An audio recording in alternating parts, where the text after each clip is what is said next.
A very good morning, dear students. So today we are continuing our chapter, that is microorganisms, friend and foe. कल हमने बात की थी harmful microorganisms की general. आज हम बात करने वाले हैं बैक्टीरिया की, जो कि डिजीजेस कॉज करते हैं ह्यूमन बींग्स में। So today our topic is the diseases caused by bacteria. So जो फर्स्ट डिजीज है बैक्टीरियल डिजीज जिसकी बात करेंगे वो है ट्यूबरक्यूलोसिस, टीबी। इसे कोच डिजीज भी कहते हैं क्योंकि इसे डिस्कवर किया था रॉबर्ट कोच ने। नाउ इसका कॉजल ऑर्गेनिज्म जिससे ये कॉज होता है वो बैक्टीरिया है माइकोबैक्टीरियम ट्यूबरक्यूलोसिस। इसमें क्या होता है, जो मोड ऑफ इन्फेक्शन है वो वही है जो नॉर्मल हमारे इन्फ्लुएंजा वगैरह का होता है, जिसमें कि इन्फेक्टेड ड्रॉपलेट्स जो हैं वो अगर एक इन्फेक्टेड पर्सन से रिलीज होते हैं बाई कॉफिंग, स्नीजिंग, टॉकिंग या स्पिटिंग, तो वो दूसरे हेल्दी पर्सन की बॉडी में जा सकते हैं। इसमें जो मेजर साइट्स ऑफ इन्फेक्शन है जहाँ पे टीबी हो सकती है बॉडी में वो है लंग्स, फिर है bones, intestines and central nervous system. Depend करता है कि कौन सी जगह को इफेक्ट करने वाला है वो बैक्टीरिया। फिर जो है सिम्टम्स, फर्स्ट होती है वीकनेस, सेकेंड है chest pain, coughing of blood, fever, night sweat, loss of appetite. मतलब वीकनेस और सिकनेस एक्चुअली में बहुत लंबा चलता है टीबी में और काफ़ी टाइम भी लगता है ठीक होने में। इसके लिए प्रिवेंशन के लिए हो सकता है कि बीसीजी वैक्सीन दिया जाए सूटेबल टाइम पे, और दूसरा है कि किसी और को ना फैले इसके लिए पेशेंट को आइसोलेशन में रखा जाए। बीसीजी होता है बैसिलस कैलमेट गुएरिन। जो कैलमेट और गुएरिन थे ये दो साइंटिस्ट थे, इन्होंने डिस्कवर की थी ये वैक्सीन।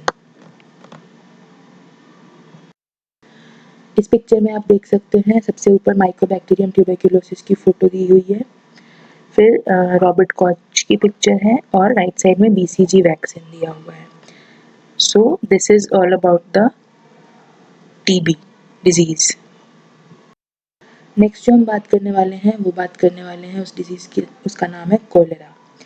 कोलेरा पहले काफ़ी कॉमन डिजीज हुआ करती थी, मतलब और अभी भी है, बट अब क्या हुआ है कि अब जो सैनिटेशन लेवल है और जो अवेयरनेस है लोगों की वो बढ़ गई है। तो इसका जो कॉजल ऑर्गेनिज्म जो बैक्टीरिया है वो है विब्रियो कॉलेरी। विब्रियो मतलब कॉमा शेप्ड वाले बैक्टीरिया। इनका मोड ऑफ इन्फेक्शन होता है by flies through contaminated water and food. Flies क्या करते हैं, अगर फीसिस पे बैठते हैं तो उससे जो भी कंटेमिनेशन है उससे जो ये बैक्टीरिया है कैच करके, और ये अगर हमारे फूड या वाटर पे बैठते हैं तो इन्फेक्ट कर देते हैं, और जब हम उनका कंजम्पशन करेंगे तो हमारी बॉडी में चला जाएगा ये बैक्टीरिया। तो सिम्टम्स क्या होते हैं कॉलेरा के, पेनलेस वाटरी डायरिया, मतलब कि जो पेट है उससे बहुत सारा जो वाटर है, हमारा जो डाइजेस्टिव सिस्टम है वो एक्सेस में वाटर रिलीज करता है, जबकि बॉडी को ज़रूरत नहीं है, बॉडी को उस वाटर की ज़रूरत है अपने यूज़ के लिए, बट बॉडी उस वाटर को रिटेन नहीं कर पा रही है। फिर सेकंड है वॉमिटिंग। वॉमिटिंग में भी यही हो रहा है, वाटर का लॉस हो रहा है, आपने जो फूड लिया उसका लॉस हो रहा है।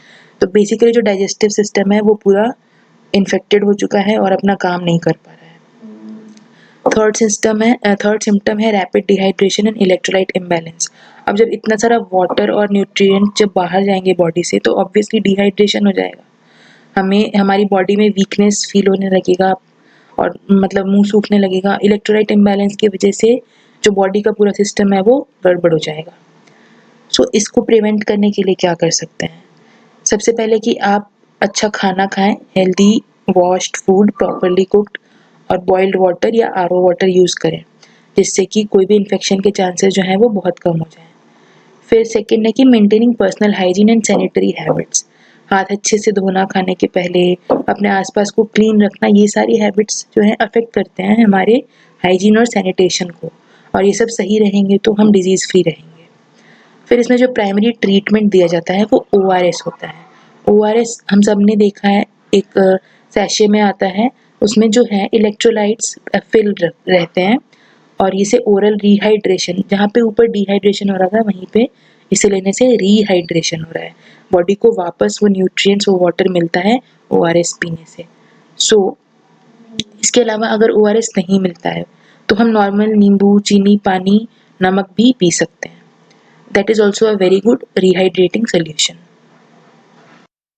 इस पिक्चर में सबसे ऊपर विब्रियो कॉलेरी की फोटो दी हुई है। इसमें देखिए ये कॉमा शेप्ड है और नीचे जो है एक ORS का सैशे है जो नॉर्मल हमें दिखता है और साथ में ORS के अब टेट्रा पैक्स भी आने लगे हैं। देन जो लास्ट हमारा बैक्टीरियल डिजीज़ है वो है टाइफॉइड या फिर एंटेरिक फीवर भी कहते हैं इसे। काफ़ी खतरनाक डिजीज़ होती है ये। इसका जो कॉजल ऑर्गेनिज्म है वो है salmonella typhi bacteria. Mode of infection इसका भी कॉलेरा जैसा ही है, कंटेमिनेटेड फूड एंड वाटर से। House flies act as mechanical carriers and infect food. वैसे ही जैसे उसमें वो फीकल मैटर से इन्फेक्ट कर रही हैं फूड वाटर को, वैसे ही इसमें भी फीकल मैटर के ऊपर बैठने के बाद जब वो आएंगी तो इन्फेक्ट कर देंगी हमारे फूड को और वाटर को। बट इसके सिम्टम्स क्या होते हैं?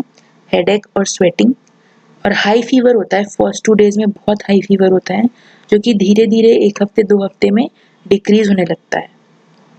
ऐसा नहीं है कि पूरे टाइम हाई फीवर ही रहता है, बट डिक्रीज़ होने के बाद भी हमें डॉक्टर के पास जाने की ज़रूरत होती है और सिम्टम्स मेंटेन हो तो उसके लिए प्रिवेंटिव मेजर्स और प्रिकॉशंस लेने पड़ते हैं।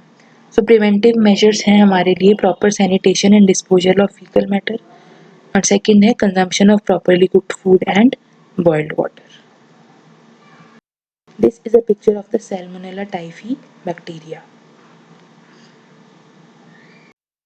So hope you all understood the diseases caused by bacteria in human beings, and you should learn to take care of your environment and your sanitation, your hygiene, your food and water from by learning about these diseases.